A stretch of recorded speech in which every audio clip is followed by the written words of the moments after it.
After huge success with his novels The Traveler's Gift and The Noticer, New York Times best-selling author Andy Andrews takes readers on a slightly different journey with Return to Sawyerton Springs. Yeah, Return to Sawyerton Springs is a novelized collection of stories. It's 31 chapters, but it takes us through a year in the town in which I grew up, and frankly in which a lot of us grew up. Maybe, I thought in the 5th grade, I don't have the proper family background.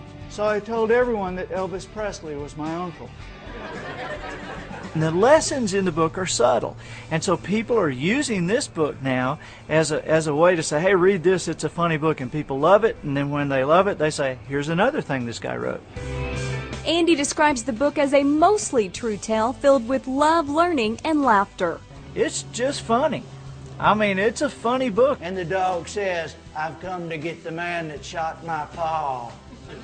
Everyone screamed with laughter. Sawyerton Springs represents the first book to truly showcase Andy's humorous side, a natural transition from his early days as a successful stand-up comedian. Mr. Devil, don't hurt me. I've been going to this church for 40 years, but you know I've been on your side all along.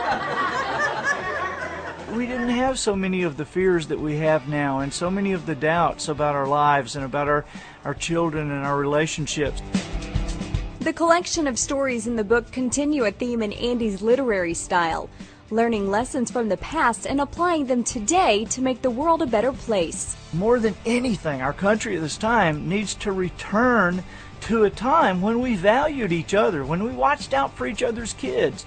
Compared to the way we live now, 30 years ago was a fantasy world. And I think that times can be great again.